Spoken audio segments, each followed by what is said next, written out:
ఆశీర్వాదములకు కాణముద్ర పనులకు తండ్రి సోదర దేవా మీకు అక్కడ వచ్చేయించుకుంటున్నాం తండ్రి సంధి కొంచెం వస్తుంది కదా దేవా ప్రతి ఒక్క స్థితిలో ప్రతి ఒక్క పరిస్థితులు తండ్రి దేవా మేము తండ్రి దేవా పరిస్థితులు తండ్రి ఇటు నుంచి ఇటు మారుతున్నా కానీ తండ్రి మీరు చేయవలసిన పని తండ్రి చేయవలసిన విధంగా దేవా చేయవలసిన సమయంలో తండ్రి ఎప్పటికప్పుడు దేవా మేము చేయగల విధంగా సాయం చేస్తూ ప్రతి ఒక్క శుద్ధాత్మ సంధించవలసింది దేవా ప్రతి ఒక్క స్థితిగతులను తండ్రి దేవ విడిచిపెట్టి తండ్రి ముందుకు మాత్రమే సాగే విధంగా సాయం చేస్తుంది తండ్రి దేవా పాటల ప్రార్థన ద్వారా వాక్యం మీకు ఆంధ్రపరచబోతున్న శుద్ధాత్మ దేవా మీ స్పదక క్రియ ద్వారా తండ్రి ఘనత మహిమ ప్రభావం మీరు పొందుకోవాల్సిన సమితి శుద్ధాత్మ దేవా ఏ పరిశుద్ధనామమున విడిచిన తండ్రి ఆమేన్ ఆమేన్.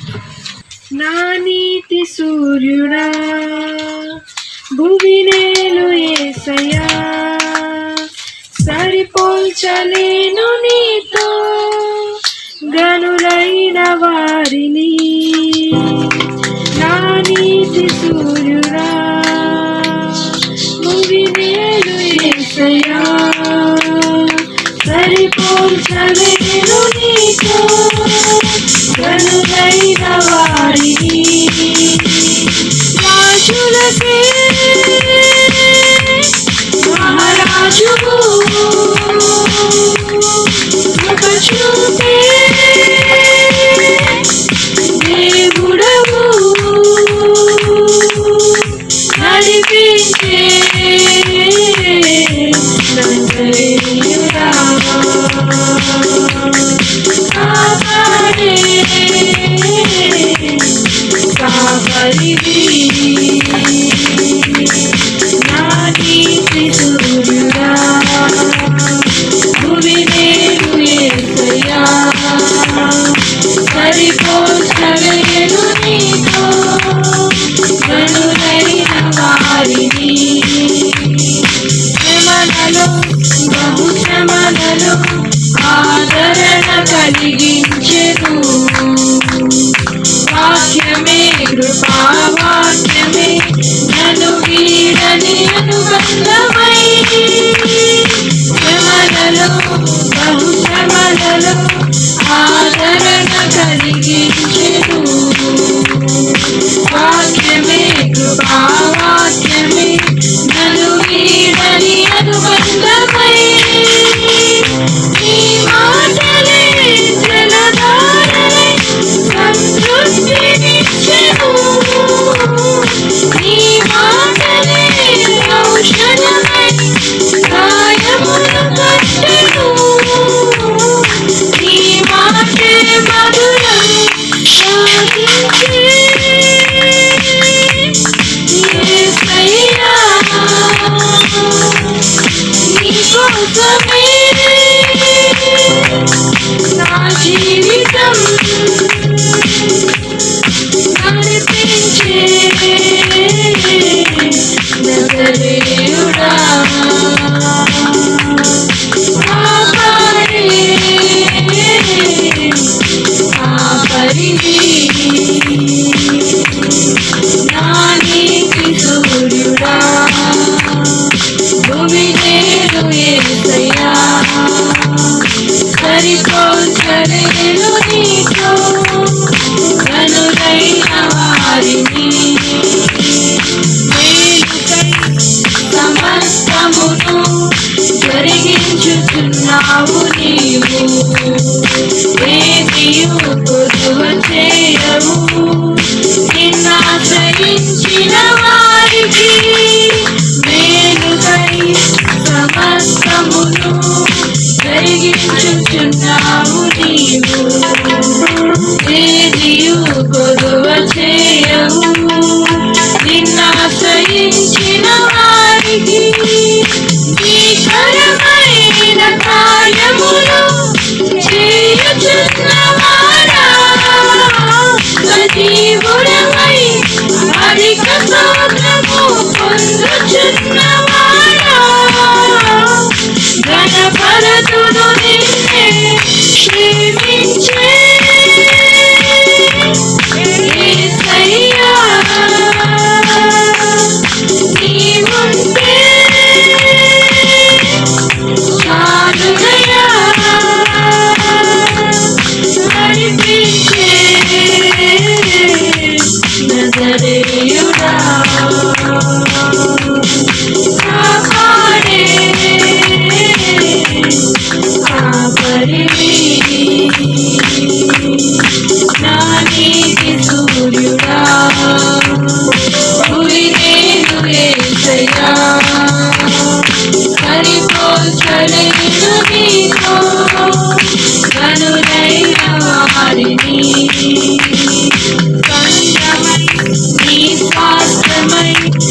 నడపాలని ఆత్మతో మహిమాత్మతో నన్ను ముద్రించి ఉన్నావు నీవు వరములతో బలములతో నీకై బ్రతకాలని తుది శ్వాస నీ సన్నిధిలో విజయము చూడాలని ఆశతో ఉన్నానయ్యా కరుణించే యేసయ్యా నీకోసమే నా జీవితం నిన్ను చేరే ఆశయం తీరాలని నిన్ను చూసే అక్షరం రావాలయ్యా నా నీతి సూర్యుడా భూమినేలు యేసయ్యా సరిపోల్చలేను నీకు గనులైన వారిని నా నీతి సూర్యుడా భూమినేలు యేసయ్యా సరిపోల్చలేను నీకు గనులైన వారిని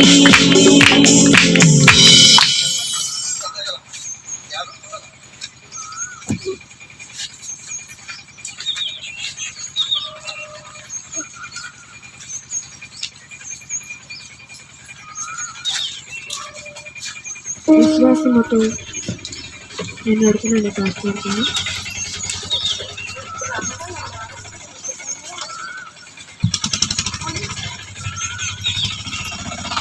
విశ్వాసముతో నేనడుతును వెను చూడకానే సాగెదన్ విశ్వాసముతో నేనడుతును వెను చూడకానే సాగెదన్ వెనకున్నవి మరచి ముందున్న వాటికై సాగెదన్ వెనకున్నవి మరచి ముందున్న వాటికై సాగెదన్ నా ముందు నడతువు నీవే నీవే నీవే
ఆరాధన నీకే స్తుతి, ఆరాధన నీకే అని పాట పాడుతున్నాం.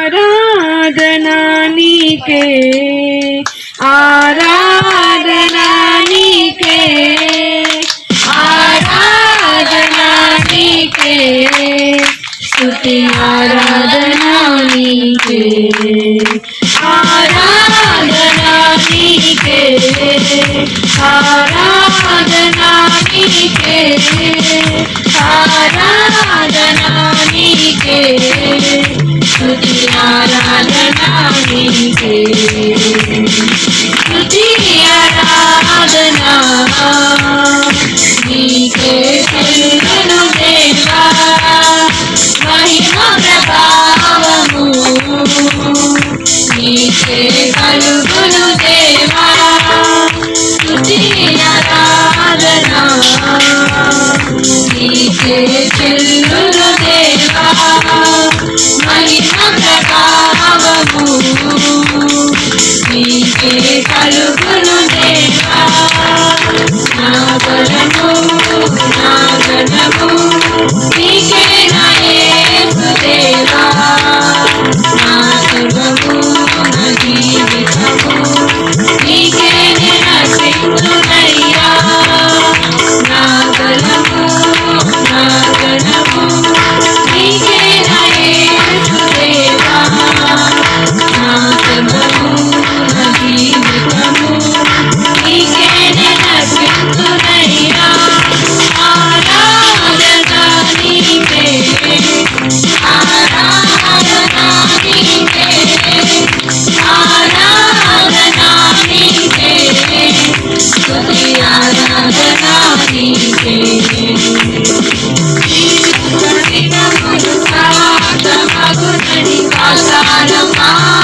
ఉత్సాహగానం చేసేదమని పాట పాడుతుంది.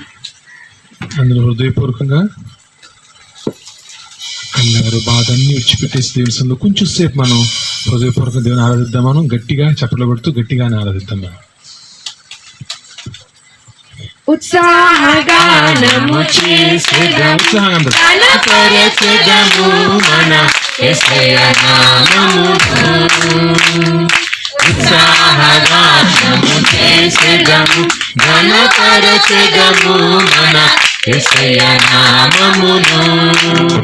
హల్లెలూయా యెహోవా రాఫా, హల్లెలూయా యెహోవా షమ్మా, హల్లెలూయా యెహోవా ఈరే, హల్లెలూయా యెహోవా షాలోమ్, హల్లెలూయా యెహోవా రాఫా, హల్లెలూయా యెహోవా షమ్మా, హల్లెలూయా యెహోవా ఈరే, హల్లెలూయా యెహోవా షాలోమ్.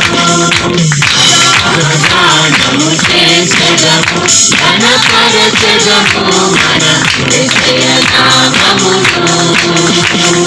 ఉత్సాహగానము చేసేదము ఘనపరచెదము మన యేసయ్య నామమును.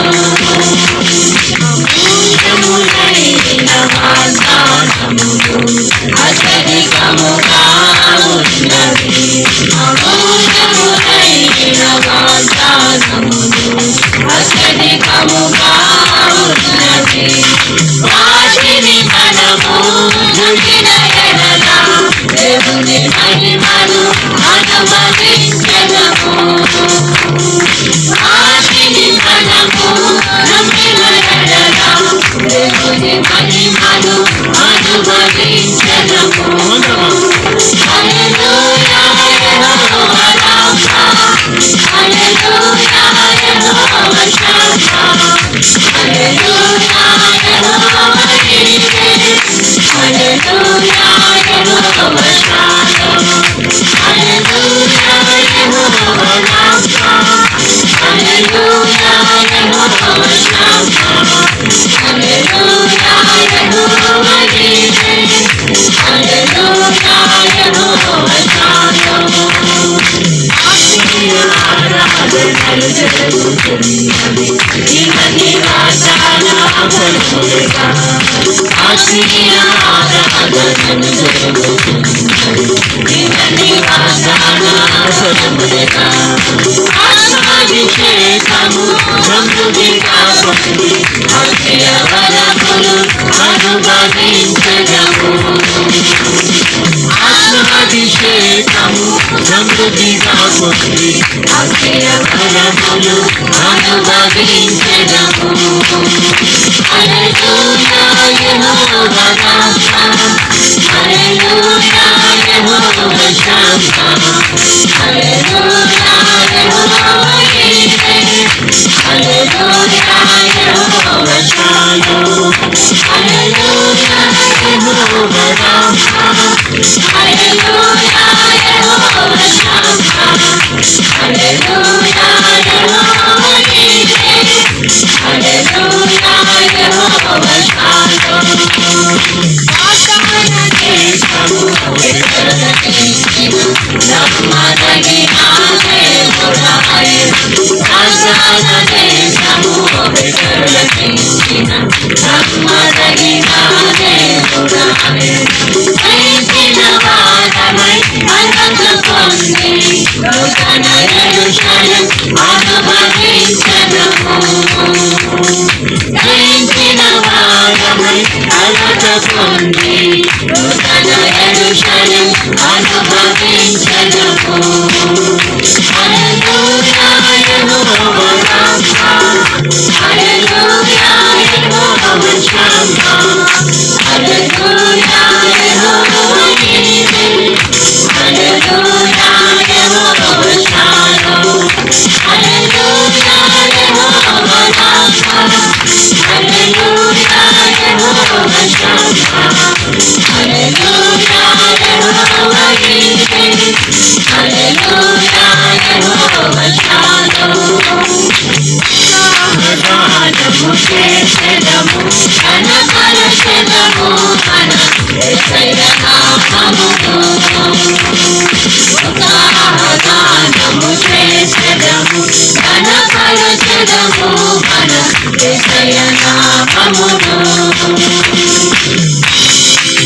హల్లెలూయా.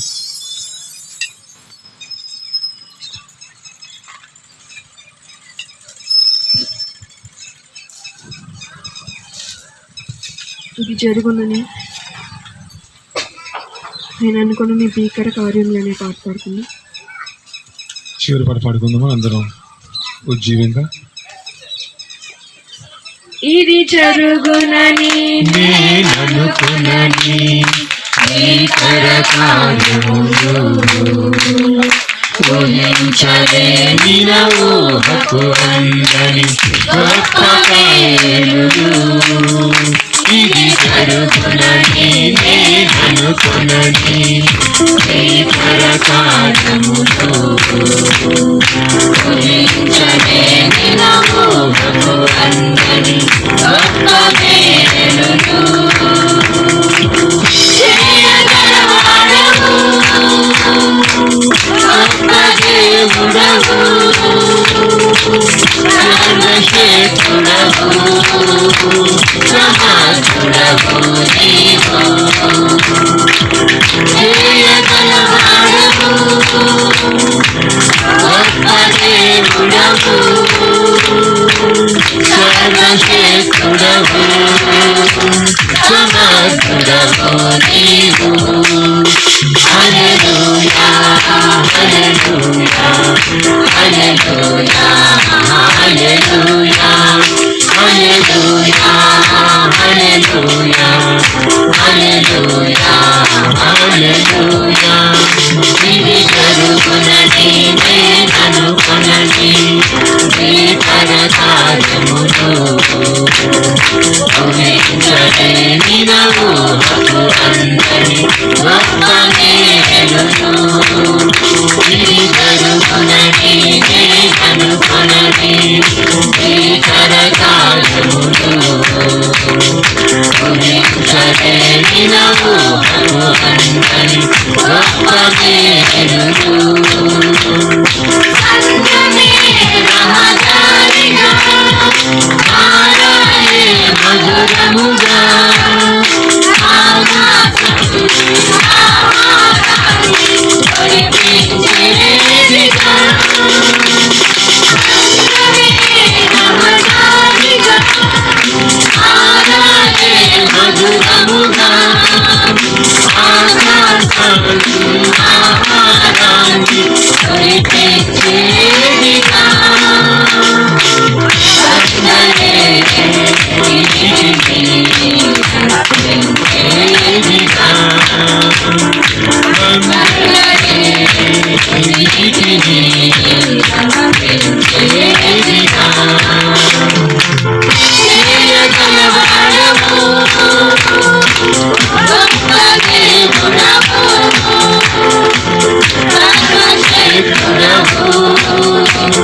సమర్థుడవు నీవు. చేయగలవాడవు గొప్ప దేవుడవు సర్వశక్తుడవు సమర్థుడవు నీవు. హల్లెలూయా హల్లెలూయా హల్లెలూయా హల్లెలూయా హల్లెలూయా హల్లెలూయా హల్లెలూయా హల్లెలూయా.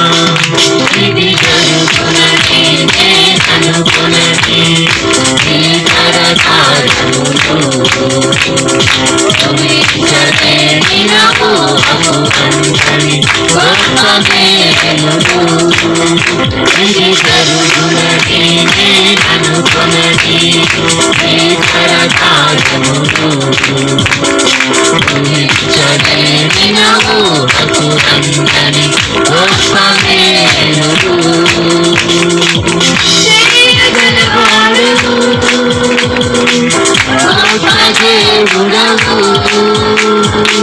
సర్వశక్తుడవు సమర్థుడవు నీవు. చేయగలవాడవు గొప్ప దేవుడవు సర్వశక్తుడవు సమర్థుడవు నీవు. హల్లెలూయా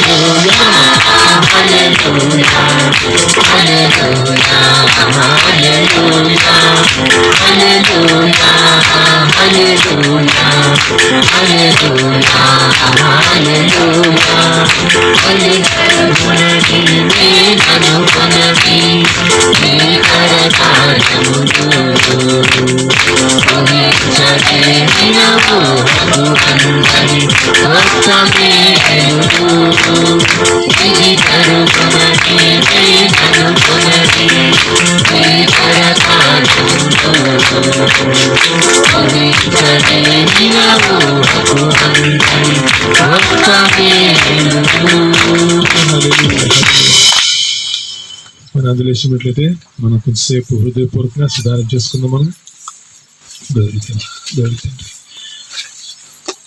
అవును దేవా, అనేక సమస్యలతో అనేక బాధలతో తండ్రి, అన్నిటికన్నా ముఖ్యంగా అనేక దేవా రకాల టెన్షన్స్ తో తండ్రి ఈరోజు దేవా మేమందరూ మిషన్లో కూడుకున్నావు తండ్రి. అది వైరస్ అవ్వచ్చు దేవా, అది ఏదైనా అవ్వచ్చు తండ్రి దేవా, రకరకాల కంగారులతో తండ్రి ఏమవుతుందో అర్థం కాని స్థితిలోనే వచ్చామేమో తండ్రి. ప్రతి ఒక్క బిడ్డ తండ్రి ఆ బాధని తండ్రి రెక్కంగాలని తండ్రి దేవా ఈ రోజు ఇక్కడ విడిచిపెట్టి తండ్రి మీ సందులు విడిచిపెట్టి తండ్రి పూర్ణ ఆత్మతో పూర్ణ బలంతో పూర్ణ శక్తితో తండ్రి ఆరాధించి తండ్రి దేవా సంపూర్ణ భక్తి చేయగల విధంగా సాయం చేయండి తండ్రి. దేవా కష్టకాలంలో తండ్రి ఇబ్బందుల సమయంలో తండ్రి దేవ నేను మిమ్మల్ని వెంబడించటం తండ్రి అత్యంత కష్టతరమైన పని తండ్రి. దేవ ఇబ్బందుల్లో తండ్రి ఇరుకుల్లో తండ్రి దేవా విశాలత కొరకు తండ్రి దేవా మిమ్మల్ని తండ్రి ఆశ్రయించటం తండ్రి ఇంకా కష్టమైన తండ్రి. ఇరుకులో ఉన్నాము తండ్రి, ఖచ్చితంగా దేవా ఇరుకుల్లోనే ఉన్నావు తండ్రి. ఇరుకుల్లో ఉన్నా కానీ తండ్రి విశాలత వైపు మేము చూస్తున్నావు తండ్రి. ఖచ్చితంగా తండ్రి విశాలతను మీరు మాకు ఇవ్వబోతున్నారు తండ్రి. ఎటువంటి వైరస్ దేవా ఏ ఇబ్బందులు తండ్రి ఏ సమస్యలు తండ్రి మమ్మల్ని దేవా మీ నుంచి దూరం చేయలేవు తండ్రి. దేవా నమ్మకంతో ముందుకు సాగుతున్న పరిశుద్ధాత్మ ఏది ఏమైనా తండ్రి మీరిచ్చే స్వస్థత తండ్రి, మీరిచ్చి విడుదల తండ్రి, మీరిచ్చే సమృద్ధిని దేవా మేము పొందుకుని ఆలోచనతో పరిశుద్ధాత్మ దేవా ఈ లోకం కాదు తండ్రి, లోకపు ఆలోచన కాదు తండ్రి, లోకాన్ని జయించినప్పుడు లోకపు ఆలోచన దేవా జయించినప్పుడు పరిశుద్ధాత్మ దేవా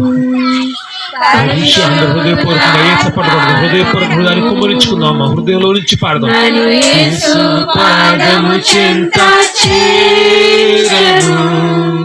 పరిశుద్ధాత్మ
పరిశుద్ధాత్మ దేవ అను తండ్రి మూల పరిశుద్ధపరిచే నిమిత్తం తండ్రి మరణ దేవ ప్రతి ఒక్క తప్పుని పాపాన్ని కడిగే నిమిత్తం తండ్రి దేవా మీరు తండ్రి మా యొద్దకు దిగిరండి దేవా మా మధ్య సంచరించండి తండ్రి మీ పరిశుద్ధాత్మ శక్తితో తండ్రి పరిశుద్ధాత్మ అగ్నితో తండ్రి మా తప్పులను కడిగి వేసి తండ్రి అను తండ్రి మా తప్పులు తండ్రి ఎంత ఎర్రగా ఉన్నా కానీ తండ్రి తెల్లగా హిమం వల్ల మార్చే ఆలోచనతో ఉన్న నువ్వు తండ్రి దేవా ఎట్టి పరిస్థితుల్లో తండ్రి దేవా పాపాన్ని ద్వేషించి తండ్రి పాపిని ప్రేమించే ఉద్దేశంతో ఉన్నావు తండ్రి దేవా మన పాపాలను దేవ ద్వేషిస్తున్నావు తండ్రి మమ్మల్ని కాదు తండ్రి దేవా మాలో తండ్రి ఇంకా మార్పు వస్తున్న ఆశతో దేవా ప్రతిరోజు తండ్రి నూతన వాత్సల్యంతో ప్రతిరోజు దేవా నూతన వాత్సల్యంతో వస్తున్నావు తండ్రి దేవా గతించిన పాపాలను గతించిన రోజులు గతించిన ప్రతి ఒక్కరి తండ్రి విడిచిపెట్టి మరిచిపోయి తండ్రి దేవా కొత్తగా తండ్రి నూతన వాత్సల్యం దేవా నూతనంగా మమ్మల్ని ప్రేమిస్తూ తండ్రి ప్రతిరోజు పొద్దున్నే తండ్రి ప్రతిరోజు దేవా ఈ రోజు నా బిడ్డ నా గురించి జీవిస్తాడేమో ఈ రోజు నా బిడ్డ నా గురించి ప్రతి ఒక్క పాప విడిచిపెడతాడేమో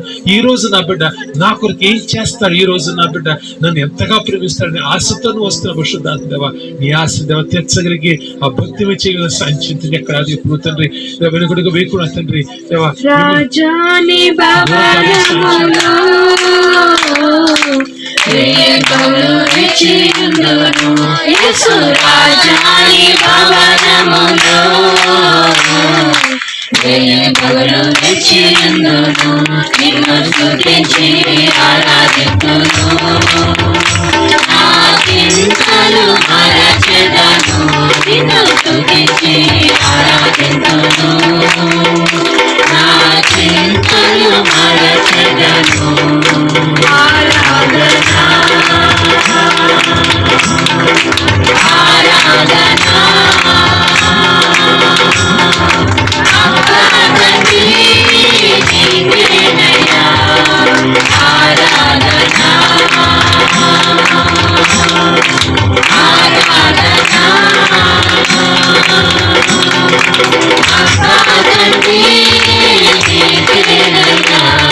నీకు మాత్రమే తండ్రి దేవా తండ్రి, నీకు మాత్రమే తండ్రి ఆరాధన దేవా.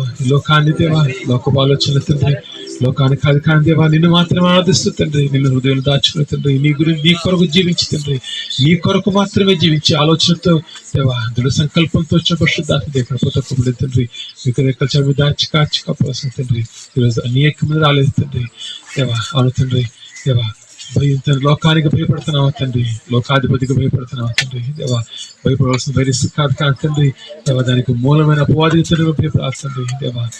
భయపడే తండ్రి, మీకు భయపడే తండ్రి, మీ సొంత మేము నిలబడతామా తండ్రి దేవా. ప్రతి ఒక్క సమస్యని, ప్రతి ఒక్క ఇబ్బందిని తండ్రి ఒక్కొక్కటి వేళతో దేవ తీసివేయగల సమర్థవంతుడు తండ్రి దేవా, శక్తివంతుడు పరిశుద్ధాత్మ దేవా. గురించవలసిందా తండ్రి దేవా. పాటల పాత మహిపరచం తండ్రి సుధరం దేవా తండ్రి దేవా. మేము శుద్ధించినప్పుడు కనపరిచినప్పుడు తండ్రి మా వస్తువులు మీరు రాసిన విధానం బట్టి తండ్రి మీకు దగ్గర చేయించుకుంటున్నాం తండ్రి. ఇప్పుడు వాక్యం ద్వారా తండ్రి మా దేవుని ప్రతి ఒక్కటి మాడవలసిన సమస్యలు పెడితే పరిశుద్ధాత్మ దేవా యేసు పరిశుద్ధ నామమున వేడుకొంచున్నాం తండ్రి. ఆమేన్. సకలమైన ఆశీర్వాదములకు కాణపోతున్న పరలోకపు తండ్రి సంతోషం దేవా మీకు ఎలా కూడా చేయించుకుంటున్నాం తండ్రి. మీ సన్నిధికి ఉంచవలసిందిగా తండ్రి మేము కోరుతూ దేవా. ప్రతిరోజు తండ్రి మేము చేసే ప్రార్థన, ప్రతి మీటింగ్ లో మేము చేసే ప్రార్థన మొదటిగా ముఖ్యంగా ఒకటే తండ్రి దేవా, మీ సన్నిధి మాతో ఉండాలి తండ్రి. మీరు లేనిదే తండ్రి మేము ఏం చేసినా సమస్తం వ్యర్థం దేవా. అదేదైనా తండ్రి, ఎంత గొప్ప పనైనా తండ్రి, ఎంత గొప్ప దేవా ఆశ్చర్యకరంగా తండ్రి గొప్ప గొప్ప మీటింగ్లు పెట్టినా తండ్రి, ఏం చేసినా తండ్రి మీరు లేని తండ్రి ఆరాధన, మీరు లేని దేవా ఆ యొక్క కూడిక తండ్రి అది దేవా నిర్వీర్యం తండ్రి, వ్యర్థం తండ్రి. ఈ విధంగా దేవా మంచి కూర వండుకుని తండ్రి దాంట్లో ఉప్పు లేకపోతే ఎలా ఉంటుందో తండ్రి, నువ్వు లేకపోతే తండ్రి మా జీవితాలు వ్యర్థం తండ్రి, నువ్వు లేకపోతే తండ్రి సంఘ ఆరాధనలో తండ్రి సంఘం వ్యర్థం తండ్రి దేవా. నిన్ను కోరుకుంటూ తండ్రి, నిన్ను ఆహ్వానిస్తూ తండ్రి దేవా నీ సన్నిధిని పొందుకోవాలి ఆశతో వచ్చి పరిశుద్ధాత్మ దేవ ప్రతి ఒక్క బిడ్డతో తండ్రి మీరు మాట్లాడవలసింది గతిని వరకు తండ్రి. పాటల ద్వారా తండ్రి మీ నామాన్ని మహిమపరచాల్సింది తండ్రి. సుధరాత్మ ద్వారా తండ్రి మీకు నామాన్ని స్తుతించే పరిశుద్ధాత్మ దేవ. ఇప్పుడు తండ్రి వాక్యం ద్వారా తండ్రి, వాక్య మర్మాల ద్వారా తండ్రి మీరు నాతో ప్రతి ఒక్క బిడ్డతో మీరు మాట్లాడవలసిందిగా తండ్రి ముందు సమీక్ష మీజలు పెట్టిన పరిశుద్ధాత్మ దేవ యేసు పరిశుద్ధంగా ఇచ్చిన తండ్రి. ఆమేన్ ఆమేన్.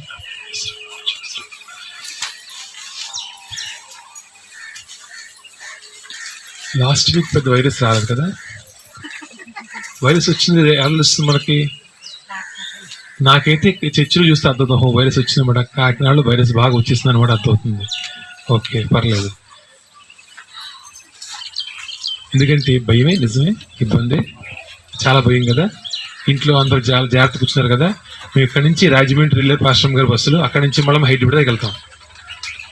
మరి మాకేం అవ్వట్లా మరి 3 నెలల నుంచి, లేకపోతే హైదరాబాద్ వెళ్ళి 4 నెలలు ఇది, లేకపోతే వైరస్ వచ్చిన మొదటి నుంచి మేము రాజమండ్రి వెళ్తున్నాం.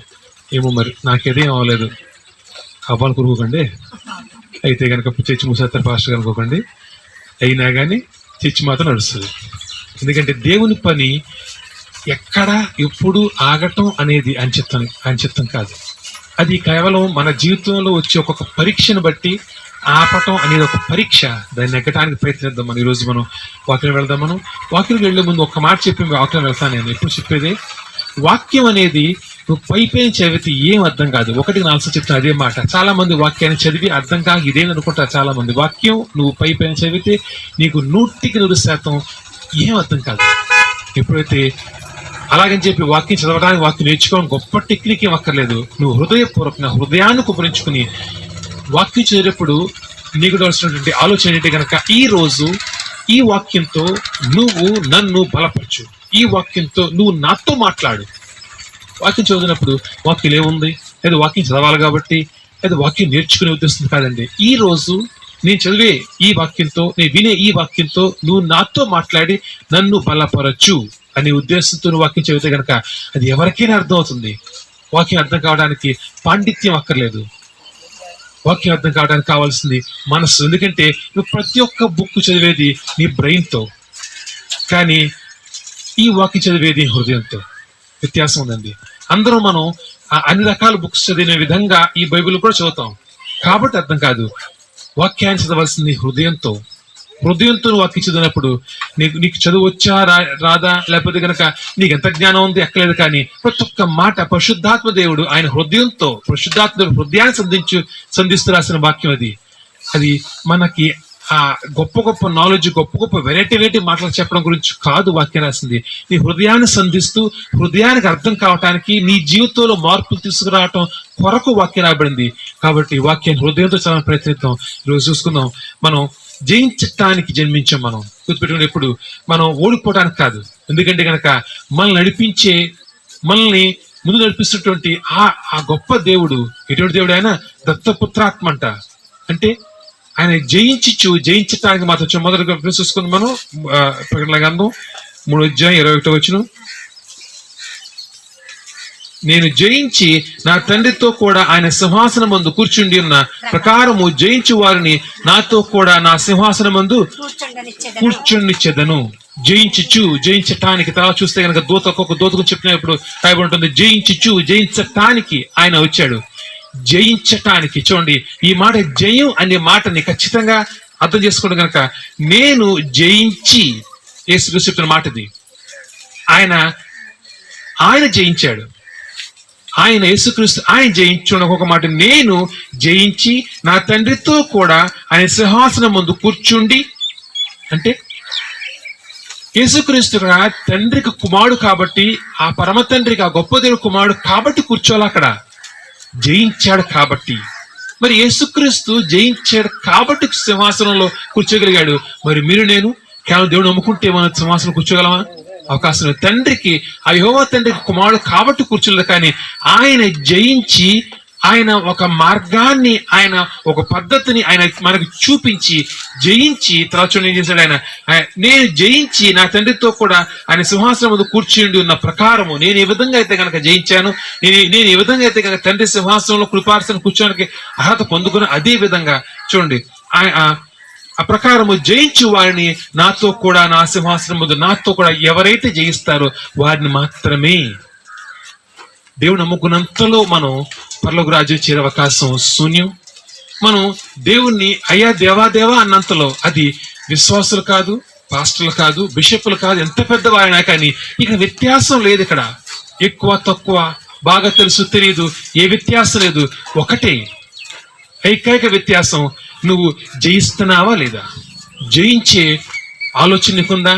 జయించే శక్తి నీకుందా? అసలు ముందు జయించడం అంటే ఏంటి? దేన్ని జయించాలి? మొదట జయించడం అంటే ఏం చూసుకుందాం. ఈ లోకంలో మనకి సమస్యలు వస్తుంటాయి. సమస్య వచ్చినప్పుడు మనం చేసే ఫస్ట్ ప్రార్థన ఏంటి?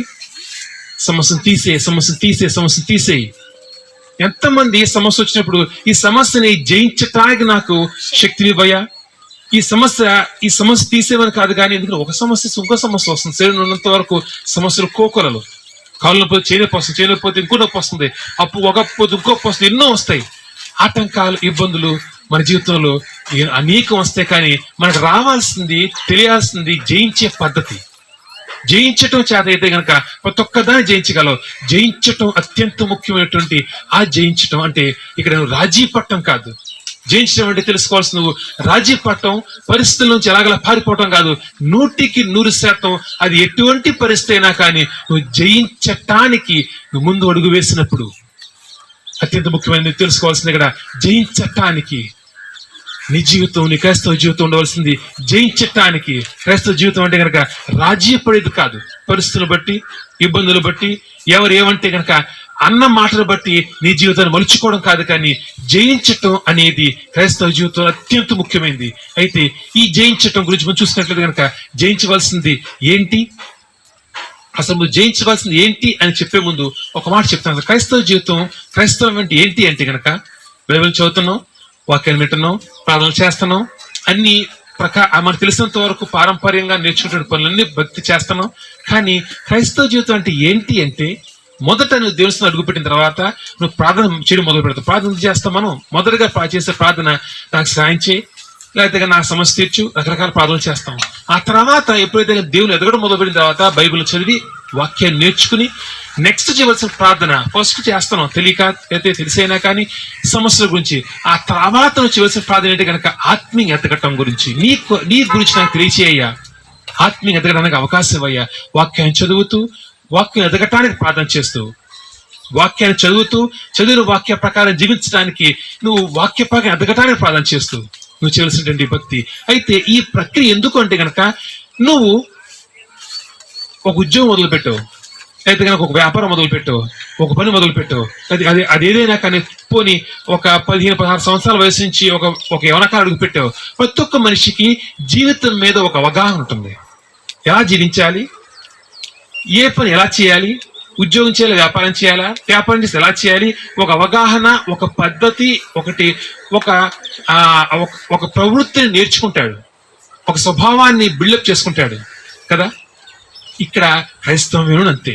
చర్చికి వచ్చావు, వెళ్ళిపోయావు కాదండి. చర్చికి వచ్చావు, ఏదో చెప్పారు, ఏదో విన్నా, చర్చికి వెళ్తే బాగుంటారు కాబట్టి వెళ్ళటం కాదు. నువ్వు దేవుని సన్నిధికి వచ్చిన తర్వాత దేవుని గురించి నేర్చుకుంటూ ఒక రోజు వచ్చేది కాదు సుమా. నాకు పూర్తి దేవుని గురించి తెలియదు, నేర్చుకుంటూ దేవునితో అనుసంధానం చేస్తూ దేవుని సన్నిధిలో ఆయన గురించి నేర్చుకుంటూ నువ్వు ఎలా మారాలో తెలుసుకుంటూ ఎప్పటికప్పుడు మారుతూ నీకంటూ ఒక జీవిత విధానాన్ని, నీకంటూ ఒక క్యారెక్టర్ను నిర్మించుకోవాలి, నీకంటూ ఒక స్వభావాన్ని తయారు చేసుకోవాలి. ఏ విధంగా అయితే కనుక వెనకాల అడుగుపెట్టిన బిడ్డలు ఎలా జీవించాలి, ఏ వ్యాపారం చేయాలి, ఎవరితో ఎలా ఉండాలి, అసలు జీవితం అంటే ఏంటి అని తెలుసుకుంటారు. అదే విధంగా నువ్వు కూడా దేవుని అడుగుపెట్టిన మొదట్లో తిరిగిపోవచ్చే చిన్నపిల్లల వలె ఆ తర్వాత రోజుల్లో నీకంటూ ఒక విధి విధానాల్ని ఎలా ప్లాన్ చేయాలి, ఎంతసేపు ప్లాన్ చేయాలి, ఏ తప్పులు విడిచిపెట్టాలి, ఏ తప్పులు నేను నా జీవితంలో తోసివేయాలి, ఏది తప్పు ఏది ఒప్పు, ఏ విధంగా జీవించాలి అనేది నీకంటూ ఒక ఖచ్చితమైనటువంటి నియమావళి ఉండాలి. చర్చికి వచ్చానా వెళ్ళిపోయానా అంటే ఏ ఉపయోగం లేదు, కానీ భక్తి అంటే ఏంటి అనేది నీకు ఒక క్లారిటీ ఉండాలి. భక్తి జీవితం అంటే ఏంటి అని నీకు క్లారిటీ ఉండాలి. నేను నా జీవితంలో నా తండ్రికి నచ్చినట్టు జీవిస్తాను, నేను నా జీవితంలో ఎట్టి పరిస్థితుల్లో దేవునికి నచ్చని పనులు చేయను, నీకంటూ ఒక క్లారిటీ ఉండాలి. అక్కడ అంటూ చూసారా, గాలికి చెదగొట్టి కొట్టువాలి అంటే ఆ గాలి ఎట్టుస్తేట్టు కొట్టుకోవడం కాదండి, ఎవరు చెప్తే నమ్మటం కాదు, ఎవరు చెప్తే వినటం కాదు. నీకంటూ భక్తి అంటే ఏంటి అనేది నీకు ఒక క్లారిటీ ఉండాలి.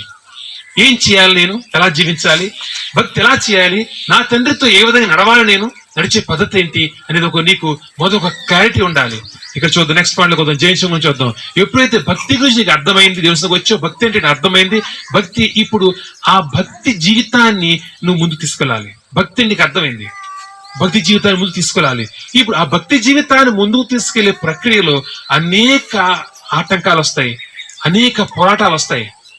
ఉదాహరణకి అబద్ధం చెప్పకూడదు, చిన్ని మాట చెప్తున్నాను, అబద్ధం చెప్పకూడదు అని నేను నిర్ణయించుకున్నావు. దేవునికి వచ్చావు, అబద్ధం చెప్పకూడదు అనేది చిన్నప్పటి నుంచి పిల్లలు నేర్పిస్తాం కదా, చిన్నపిల్లలు నేర్పిస్తాం అబద్ధం చెప్పరా అని నేర్పించాం. తెలిసిందే, కొత్తదేం కాదు. కానీ దేవునికి వచ్చిన తర్వాత నువ్వు అబద్ధం చెప్పడం తప్పని కాదు, నువ్వు నేర్చుకుంది ఏంటి, అబద్ధం చెప్పడం నా తండ్రికి ఇష్టం లేదు కాబట్టి, నా తండ్రికి నచ్చినట్టు నేను ఉండాలి కాబట్టి అబద్ధం నేను చెప్పను. అబద్ధం చెప్పడం తప్పు అని చెప్పి హెచ్చుకొస్తే చెప్పక్కర్లేదు, అందరూ తెలిసి చిన్నప్పటి నుంచి. కానీ అబద్ధం చెప్పను అని ఒక నిర్ణయాన్ని తీసుకున్నావు, ఒక దృఢ సంకల్పాన్ని ఎత్తుకున్నావు. అక్కడి నుంచి నీకు ఆటంకాలు మొదలవుతాయి. అబద్ధం చెప్పకుండా గడవని పరిస్థితులు అనేకం వస్తాయి. అది ఉద్యోగం, వ్యాపారం, భర్త దగ్గర, భార్య దగ్గర, బిడ్డల దగ్గర, పతి దగ్గర అబద్ధం చెప్పవలసిన పరిస్థితులు వస్తాయి, ఖచ్చితంగా వస్తాయి. నువ్వు ఎప్పుడైతే అబద్ధం చెప్పను అనుకోగానే టక్కని ఏ సమస్య రావనుకోకండి. నువ్వు ఏదైతే తీర్మానం తీసుకుంటావో, దేన్నైతే నీ భక్తిలో యాడ్ చేసుకుంటావో, ఏ విధంగా జీవించాలని ఒక నిర్ణయాన్ని తీసుకుంటావో, ఏదైతే భక్తి అని నువ్వు నమ్మి ఆ భక్తి జీవితాన్ని ఆ విధంగా జీవించడం మొదలు పెడతావో ఆటంకాలు ఖచ్చితంగా వస్తాయి.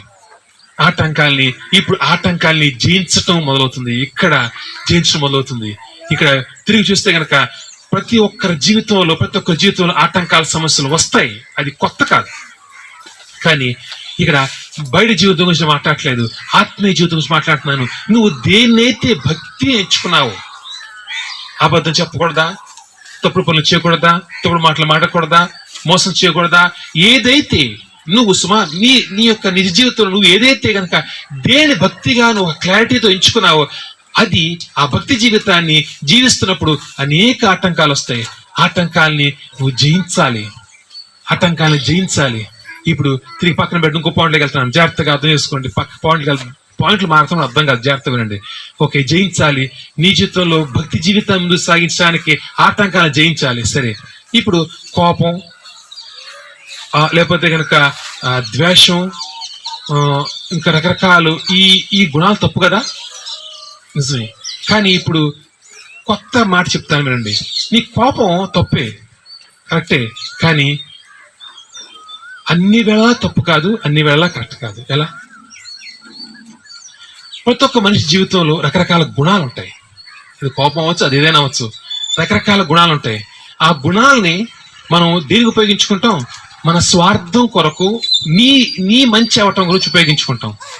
నీకు బాగోటం కొరకు, లేదా నీ తృప్తి కొరకు, నీ లాభం కొరకు ఉపయోగించుకుంటాం. కానీ ఇక్కడ ఏదైతే నువ్వు సాక్ష్యంగా ఎంచుకున్నావో, ఏదైతే నీ జీవితాన్ని భక్తి అని తెలుసుకుని ఆ భక్తి జీవితం ముందుకు సాగుతున్నప్పుడు నీ భక్తి జీవితాన్ని కాపాడటం గురించి నీ గుణాలు వాడుకో. అర్థం కాల? మనకి కోపం ఎందుకు వస్తుంది? ఒక మాట అర్థమవుతుంది. రకరకాల గుణాలు. ఒకటి కోపం. కోపం ఎందుకు వస్తుంది? కోపం వచ్చినప్పుడు మనకి ఎవరికి బుర్ర పని చేయదు. కోపం ఎవరికి రాదు.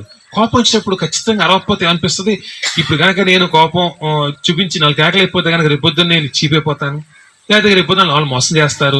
ఎన్నో ఆలోచనలతోనే కోపం వస్తుంది. ఎన్నో ఆలోచనలతో 4 మాటలు అంటాం. చాలా బాగుంది. అంటే నీ యొక్క సొంత లాభము, లేకపోతే కనుక నీ నీ నీ ఈగోని, లేకపోతే నీకు నచ్చిన విధంగా జీవించడం కొరకు కోపాన్ని నువ్వు ప్రకటించావు. తిరిగి అదే కోపాన్ని ఉపయోగకరంగా నీ భక్తి జీవితం చూసావా? నీ భక్తి జీవితాన్ని ఆటంకపరిచే, నువ్వు యథార్థంగా జీవిస్తున్నప్పుడు, నువ్వు యథార్థంగా జీవించనివ్వకుండా ఆటంకాలు వస్తున్నప్పుడు, అప్పుడు నీ కోపాన్ని ఉపయోగిస్తే ఎలా ఉంటుంది? అర్థం కాల? యథార్థంగా జీవించాలి. ఏ తప్పులు చేయవు. అబద్ధం చెప్ప ముందు. అసలు సింపుల్ అబద్ధం చెప్ప. ఆఫీసులో అబద్ధం చెప్పాల్సిన పరిస్థితి వచ్చింది. చుట్టుపక్కల వాళ్ళు అంటున్నారు అబద్ధం చెప్పాలి కదా, అబద్ధం చెప్పాలి, ఎలా కుదురుతుంది అంటున్నారు.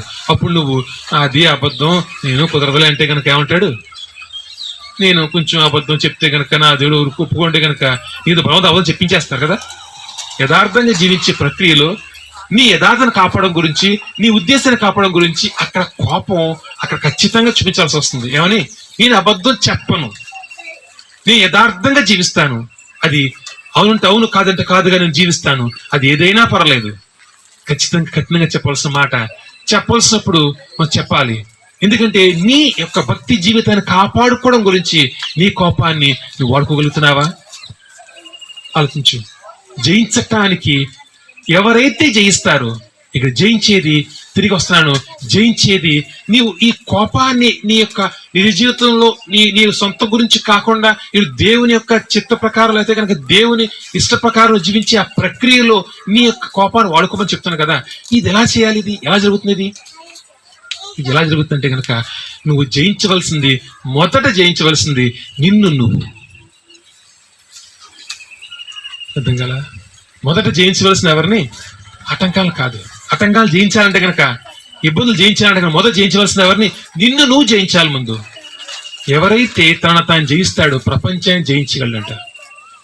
అలెగ్జాండర్ ద గ్రేట్ అని ఒక గొప్ప చక్రవర్తి, క్రీస్తు పూర్వం 320 ప్రాంతంలో ఉన్నటువంటి ఒక గొప్ప చక్రవర్తి అంటాడు, ఎవరైతే తాను జయిస్తాడో ప్రపంచాన్ని జయిస్తాడంట.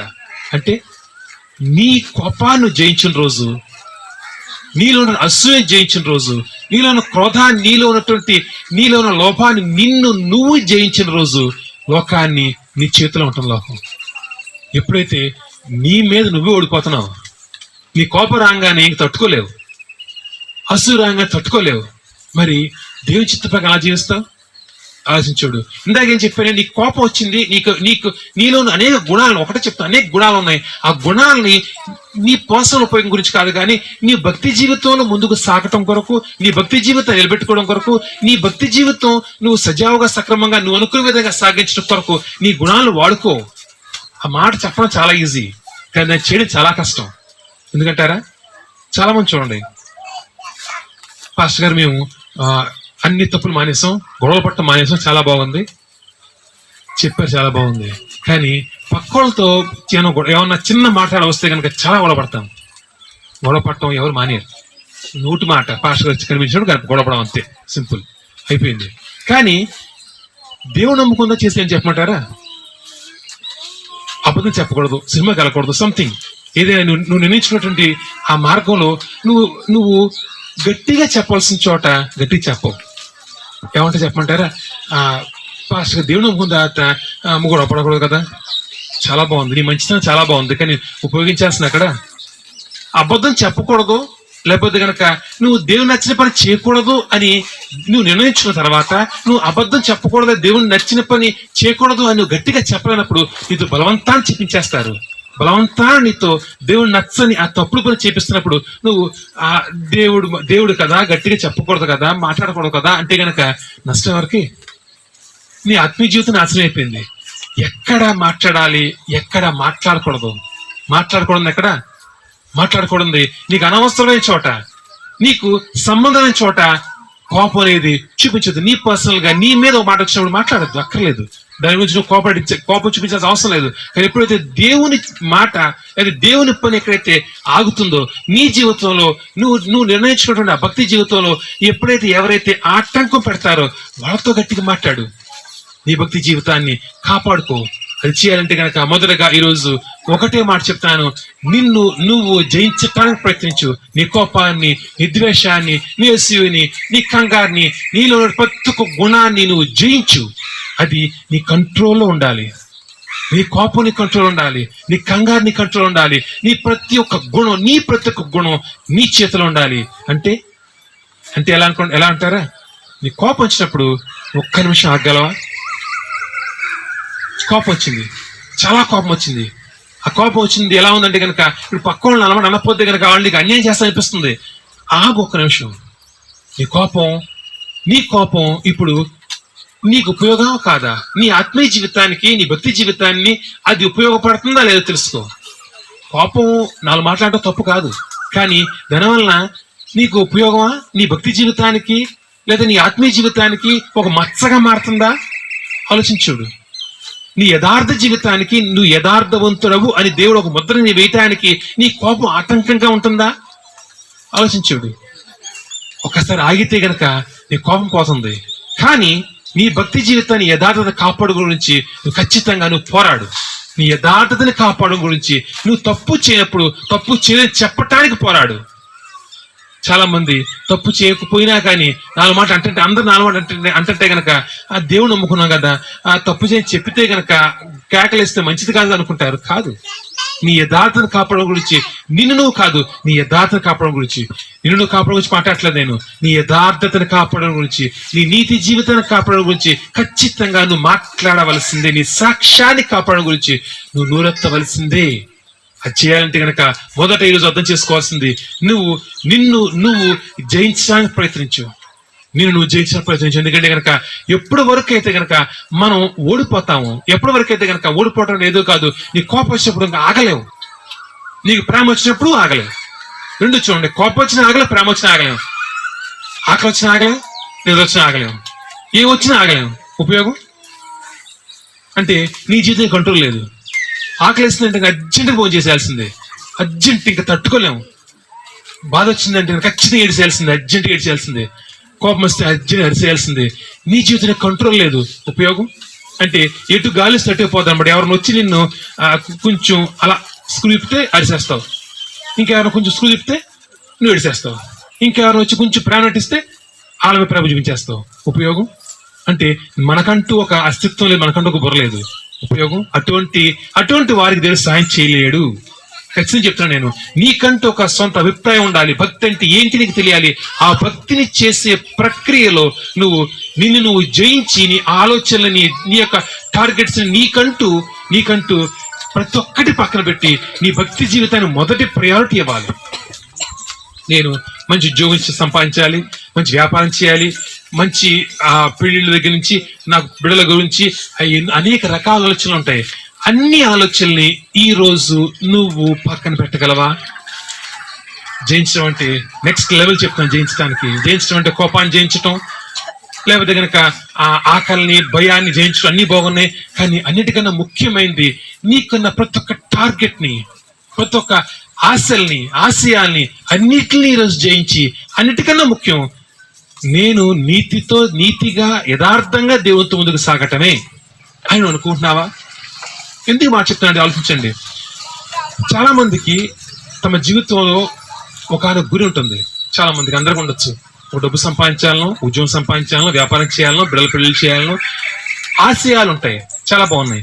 కానీ ఈ డబ్బు సంపాదించటము, ఉద్యోగం సంపాదించడం, వ్యాపారం చేయడం, బిడ్డల పెళ్లి చేయటం అనే ఆశ ఉన్న తర్వాత నీ భక్తి చేస్తున్నావు, చర్చకు వస్తున్నావు, అన్ని చేస్తున్నావు. కానీ నీ ఆశయం గురించి ప్లాన్ చేస్తున్నావు, నీ ఆశయం గురించి ముందుకు సాగుతున్నావు. నీ ఆశ ఎప్పటికప్పుడు నీ బుర్రలో ఉంది.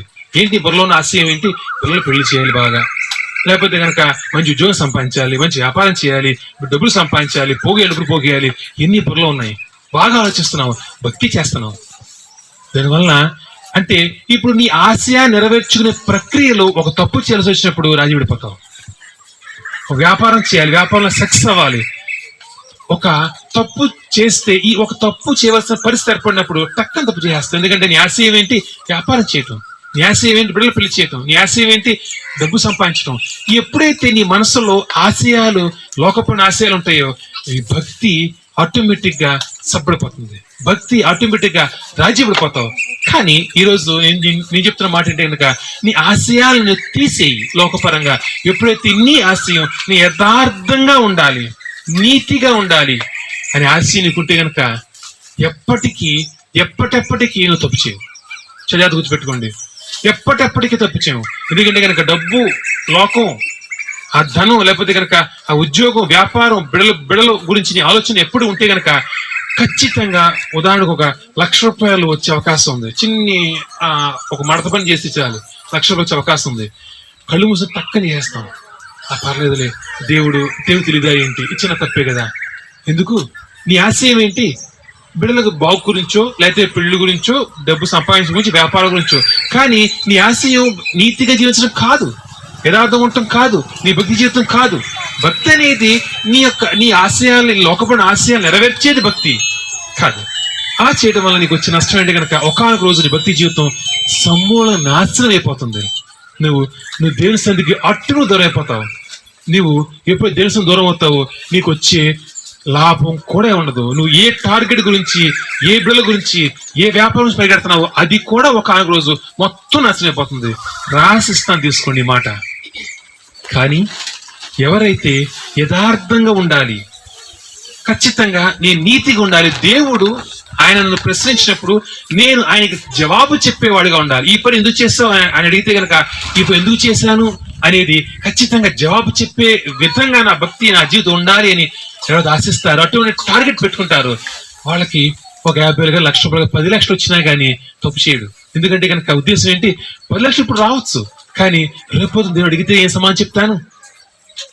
రేపొద్దున దేవుడు చూస్తే కనుక ఏ విధంగా ఈ తప్పుని ఎలాగైనా కప్పుచ్చుగలను అవకాశం లేదు. కాబట్టి ఈ డబ్బులు నాకు అక్కర్లేదు, నేను యథార్థంగా ఉంటే చాలు, నా జీవితం యథార్థంగా ముగిస్తే చాలు, జీవిత పర్యంతం చనిపోయేంత వరకు నేను ఎప్పుడైతే నా జీవితం వెనక్కి చూసినప్పుడు ఏ తప్పు చేయలేదు అని ఉంటే చాలు, అది తృప్తినిచ్చేది.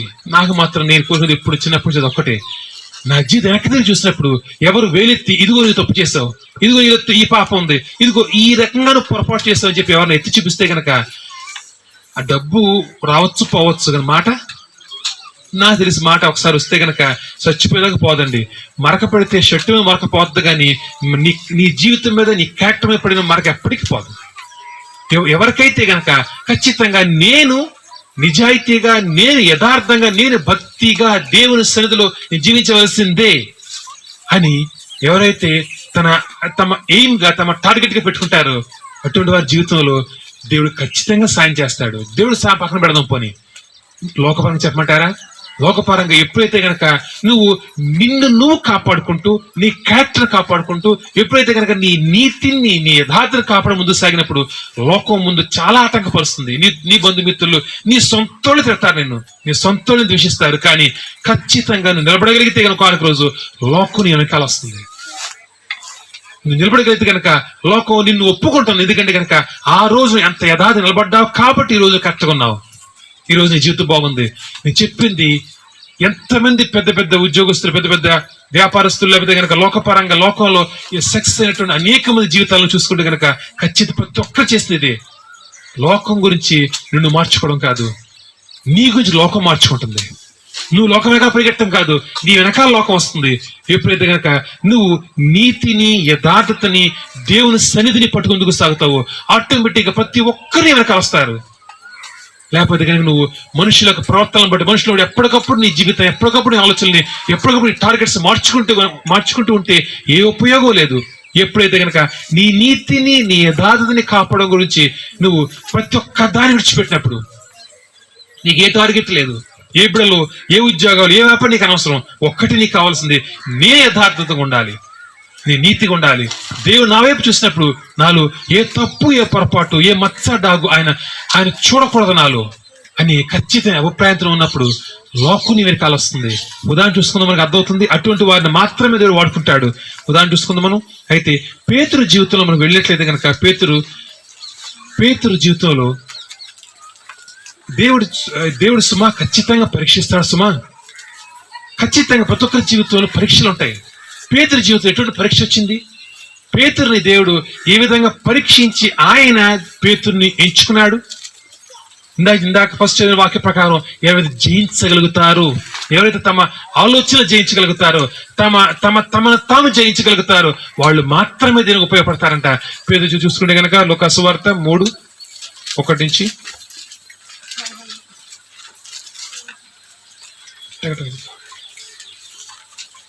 తిబెరీ కైసరులో ఏలుబడిలో 15వ సంవత్సరం అందు 5:1 అంతటా 5 జనసమూహము దేవుని వాక్యం వినుచు ఆయన మీద పడుచుండగా ఆయన గెన్నెసరేతు సరస్సు తీరంలో నిలిచి ఆ సరస్సు తీరంలో 2 దోణులను చూచెను. జాలరులు వాటిలో నుండి దిగి తమ వలలు కడుగుచుండిరి. ఆయన ఆ దోణులలో సీమోనుదైన ఒక దోణి ఎక్కి ధర నుండి కొంచెం త్రోయమని అతను అడిగి కూర్చుండి దోణిలో నుండి జన సమూహములకు బోధించుచుండెను. ఆయన బోధించుట చాలించిన తరువాత, నీవు దోణిను లోతునకు నడిపించి చేపలు పట్టుటకు మీ వలలు వేయడని సీమోనుతో చెప్పగా, సీమోను, ఏలినవాడా, రాత్రి అంతయు మేము ప్రయాసపడితేమి గాని మాకేమీ దొరకలేదు. అయినను నీ మాట చప్పున వలలు వేతునని ఆయనతో చెప్పారు. వారు అలాగూ చేసి విస్తారమైన చేపలు పట్టిరి. అందుచేత వారి వలలు పిగిలిపోవచుండగా వారు వేరొక దోణిలోనున్న తమ పాలివారు వచ్చి తమకు సహాయం చేయవలెనని వారికి సంజ్ఞలు చేసిరి. వారు వచ్చి 2 దోణులను మురుగునట్లు నింపిరి.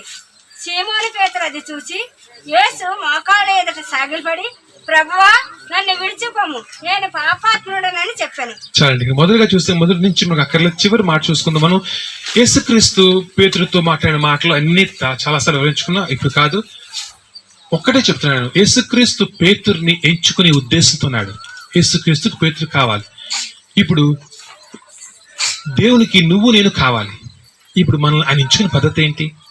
ఎవరిని ఆయన వాడుకోగలడు, ఎవరిని ఆయన దీవించగలడు, ఎవరు ఆయనతో ఉంటారు ఎప్పటికీ ఆయన అని ఆయన నిర్ణయించగలడు. ఆయన సమస్యల ద్వారా పరీక్షించగలడు, దీవుల ద్వారా పరీక్షించగలడు. ఏ పరీక్ష కష్టం? సమస్యల ద్వారా పరీక్ష చాలా ఈజీ.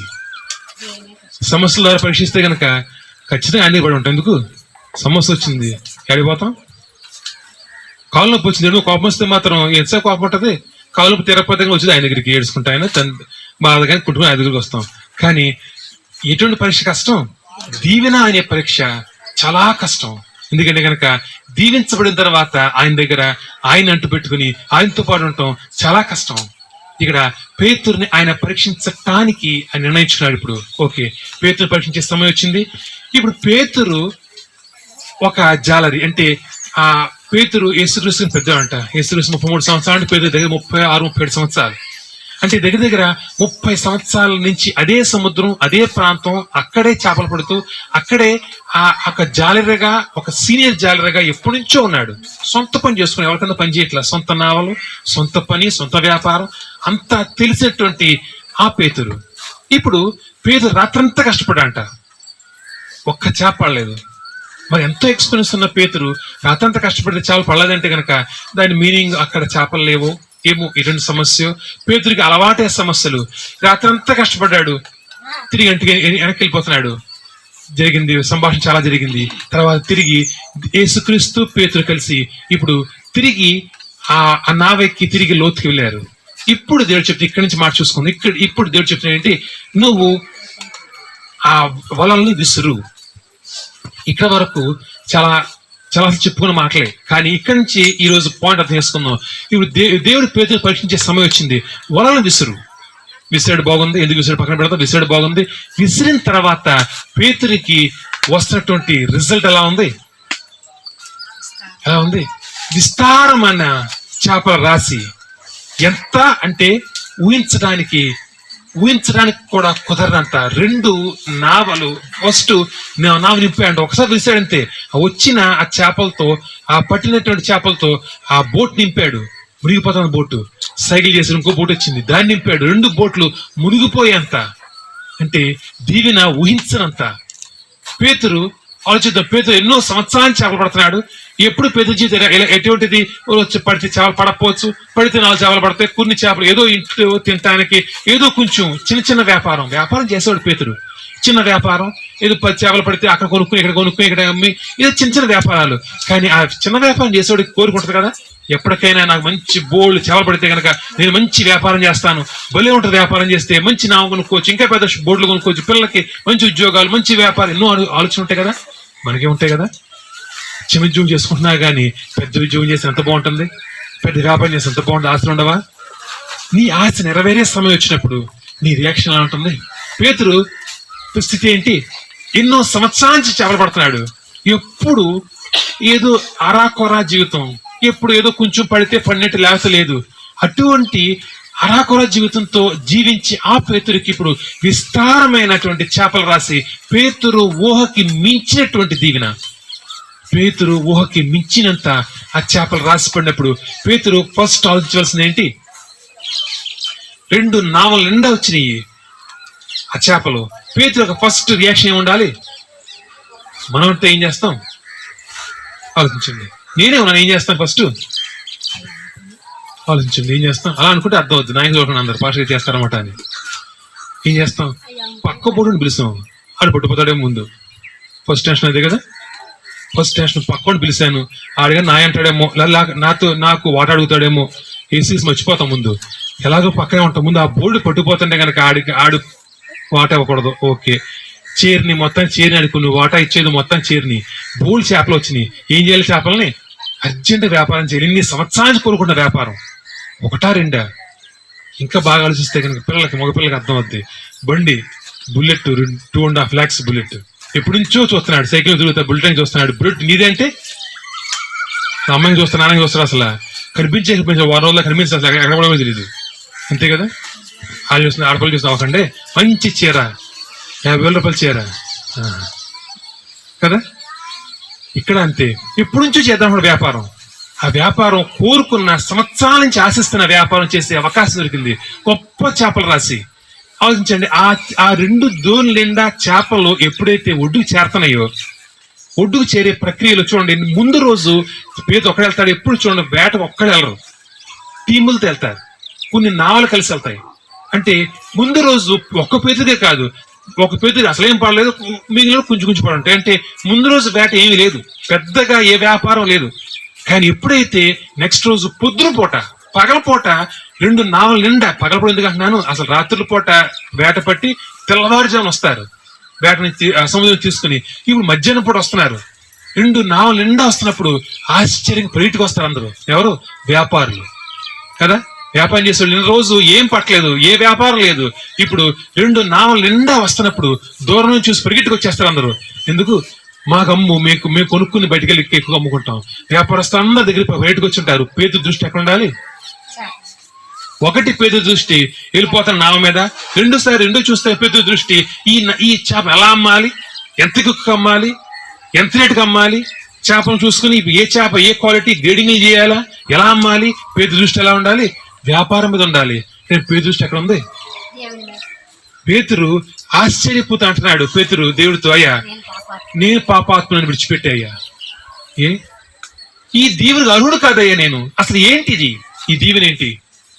పేతురు ఎప్పుడైతే తన జయించగలిగాడు, తన ఆలోచన జయించగలిగాడు, వ్యాపారం చేసి ఆ డబ్బులు సంపాదించేది. ఇంకా ఈ ఒకటే ఉంది నావ, ఇప్పుడు ఇన్ని చేపల మీద దగ్గర 4 నావలు నేనే కొనేచ్చు, రేపు చేసి క్రీస్తు రోజు బాగా తీసుకురావచ్చు. మనం చేసే పని అదే కదండి. చర్చికి వచ్చిన తర్వాత దేవుడు కొంచెం దీవించాడు, నెక్స్ట్ ఏం చేస్తాం? మనం బాగా ప్లాన్ చేసి ఆయన జాగ్రత్త జేబులో పెట్టుకుని ATM కార్డులో వాడేసుకుందాం ఆయన్ని. పేతురుగా అలాంటి గొప్ప ఆలోచన రాలా. పేతురు అనుకుంటున్నాడు, అయ్యా ఇంత గొప్ప దీవెనకి నువ్వు చేసేటువంటి ఇటువంటి కార్యం నేను అర్హుడు కాదు, అంటే దాని అర్థం ఏంటి? దాని అర్థం తను జయించగలి, తనలో ఆశ జయించగలిగాడు, తనలో కోరిక జయించగలిగాడు. పేతురు యొక్క అల్టిమేట్ ఎయిమ్ ఎప్పటికైనా కానీ, పేతురు చిన్న జాలరీ అనుకున్నది నేను ఎప్పటికైనా కానీ గొప్ప చేపలు పడకపోతాయా, ఎప్పటికైనా కానీ పెద్ద పెద్ద బోట్లు కొనుక్కోపోతానా, ఎప్పటికైనా కానీ నేను పట్టణానికి చేపట్టడానికి వెళ్లకుండా ఒడ్డును కూర్చుంటే అలా 10 మంది చేపలు పట్టుకొస్తే కనుక అలా అమ్ముకునేలాగా మంచి స్థితికి రాకపోతానా? ఎన్నో సంవత్సరాలు ఎదురు చూస్తూ ఉండొచ్చు పేతురు. ఇప్పుడు ఆ అవకాశం వచ్చింది. ఇప్పుడు ఆ 2 నావల నిండా వచ్చినటువంటి ఆ చేపలు అమ్ముకుంటే కనుక పేతురు ఇంకా ఆ చేపలు పట్టే పనికి వెళ్లకుండానే ఒడ్డును కూర్చొని వ్యాపారం చేసే అవకాశం దొరికింది పేతురికి ఇప్పుడు. కానీ పేతురు అంటున్నాడు, కాదయ్యా, ఇది కాదు, ఇది కాదు జీవితం. ఏదైతే ఆశిస్తున్నానో అది కాదు జీవితం. ఏదైతే ధనాన్ని, ఏదైతే పలుకుబడి, ఏదైతే ఆ ఎక్కువ మందితో నేను వ్యాపారం చేయాలని ఆశం చేస్తావో అది అసలు అది ఆశే కాదు, అది తప్పు అనుకున్నాడు. అంటే తన తాను జయించగలిగాడు. మనం జయించగలుగుతున్నామా? కొంచెం దీవెన, కొంచెం జీవితం కొంచెం బాగుంటే వెంటనే ఫస్ట్ తన్నేసే దేవుణ్ణి. చాలా మంది ఉద్యోగం ప్లాన్ చేయమంటారు. ఉద్యోగం వచ్చిందా ఆదివారం జంపు. పోనీ వ్యాపారం గురించి బాగా ప్లాన్ చేయమంటారు. పాస్టర్ గారు వ్యాపారం అయ్యిందా? అసలు చర్చికే కనిపించాం, అసలు కనిపించే వ్యాపారం. పాస్టర్ గారు మీకు అర్థం కావట్లేదు, వ్యాపారం డబ్బులు ముద్రిస్తున్నాను నేను. ఆలోచించు. కానీ పేతురు చేసింది ఏంటి? ఆలోచిద్దాం. పేతురు తన జీవితంలో ఆశల్ని అన్ని జయించి ఒకటి పేతురు ఇంతకాల లక్ష్యం ఏంటి? నేను మంచి ధనవంతుని అవ్వాలి, మంచి వ్యాపారం చేయాలి, మంచి దోర్లు కొనాలి, ఎంతో ఆలోచనలు ఉన్నాయి. ఎప్పుడు సమృద్ధిని కళ చూశాడు అనిపిస్తుంది పేతురికి. కాదు, ఇది కాదు నాకు కావాల్సింది, ఇదేది కాదు నాకు కావాల్సింది. నాకు కావాల్సింది ఎవరు? దేవుడు కావాలి నాకు. ఆయన పాదాల ముందు సాష్టాంగపడుతూ మోకరించి అంటాడు, అయ్యా నువ్వు కావాలి నాకు. ఎందుకయ్యా ఎన్ని వేస్ట్, నువ్వు కావాలి. ఇప్పుడు దేవుడు కావాలి ఎటువంటి వారు? ఆయన కుడి చేతిలో సమస్తం ఉన్నాయంట. దేవుని చేతిలో లేనిది గుర్తుపెట్టుకోండి. దేవుని చేతిలో నీకు సమస్య ఉందా, ఇబ్బందిగా ఉందా, బాధలు ఉన్నాయా? దేవుని చేతిలో లేనిదేమైనా ఉందా? దేవుని చేతిలో లేనిదేమైనా ఉందా? ఆయన చేతిలో సమస్తం, ప్రపంచం మొత్తం ఆయన హస్తకృత్యం, ఆయన చేతి తయారు చేసిన ప్రపంచం. ఈ ప్రపంచంలో ఉన్నది ప్రతి ఒక్కటి ఆయనదే. నువ్వు ఆయన కుమారుడుగా, ఆయన కుమార్తెగా ఆయన అడిగినప్పుడు ఏమైనా నీకు ఇవ్వగలడు. ఎందుకు ఇవ్వట్లేదు? ఆలోచించి, ఎందుకు ఇవ్వట్లేదు? ఇస్తే అవి తీసుకుని పారిపోతాయేమో, ఇస్తే అవి తీసుకుని పాడైపోతామని, ఇస్తే వాటి వలన నువ్వు ఆయన్ని కోల్పోతాయేమో అని ఆయన ఆలోచన. ఎప్పుడైతే నిన్ను జయించగలుగుతావో, నీ ఆశల్ని, నీ ఉద్దేశాలని నువ్వు జయించగలుగుతావో, అప్పుడు దేవుడు నిన్ను ఆయన వాడుకోగలడు. ఇక కావాల్సింది ధనం కాదండి, కావాల్సింది మనుషులు కాదు, కావాల్సింది పలుకుబడి కాదు, కావాల్సింది దేవుడు. ఎందుకంటే కనుక ఎందుకు ఆ మాట చెప్తున్నట్టే కనుక, డబ్బు వద్దా పాస్టర్ గారు, చర్చలు కడతారు, చాలా బాగుంది ఆలోచన. అక్కడ గుర్తుపెట్టుకోండి, డబ్బు ఇవాళ రేపు పోతుంది, ఆరోగ్యం ఇవాళ రేపు పోతుంది, అందం ఇవాళ రేపు పోతుంది. కానీ ఎప్పటికి పోతుంది ఏంటి? ఆయన సన్నిధి. ఆయన నీతో ఉంటే కనుక ఎప్పటికీ సమృద్ధి. ఆయన నీతో ఉంటే కనుక ప్రతి ఒక్క పనిని పూర్తి చేసేది ఆయనే. ఆయన నీతో ఉంటే గనక అటువంటి ఆయన్ను పొందుకోండి గనక లోకపరంగా నీ యొక్క ప్రతి ఒక్క ఆలోచనల్ని, ఆశయాల్ని ప్రతి ఒక్కటి నువ్వు జయించగలిగిన రోజు. జయించలేకపోతున్నావా? కోపం వచ్చింది ఆగలేకపోతున్నావు, ఆకలి వచ్చింది ఆగలేకపోతున్నావు, బాధ వచ్చింది ఆగలేకపోతున్నావు, ఆనందం వచ్చి ఆగలేకపోతున్నావు, దేనికి ఆగలేకపోతున్నావు? నేను జయించలేకపోతున్నావు. జయించలేనప్పుడు ఆయన గురించి నువ్వు నిర్ణయించుకున్న భక్తి జీవితాన్ని ఎలా కంటిన్యూ చేస్తావు? చిన్ని బాధ రాగానే, కొంచెం వైరస్ రాగానే, కొంచెం కాలుపు రాగానే ఫస్ట్ తోసే దేవుణ్ణి. ఎంతమంది పనులు మానేసాం, ఎంతమంది స్కూల్ మానేసి ఇప్పుడు స్కూళ్ళు మొదటి స్కూల్ కూడా పంపిస్తున్నారు బలవంతాన. సోమవారం నుంచి, మంగళవారం నుంచి, ఎప్పటి నుంచో 5వ తారీఖు నుంచి ఎగ్జామ్స్ అనిపించండి పిల్లల్ని. వైరస్ కదా అనిపించేస్తామా? అబ్బాయి ఎగ్జామ్ అనేది అలా కుదురుద్దండి. దేవుడు మానేస్తే ఏం పోయింది? అక్కడ ఆడిపోతాడు దేవుడు. ఎప్పుడైతే కనుక నీ ఆలోచనలను జయించగలిగి దేవునితో ఒక్కొక్క అడుగు ముందుకు వేయగలిగిన రోజు, అటువంటి వారిని ఆయన ఏరి కోరి ఎంచుకుని ఆయన దీవిస్తాడు.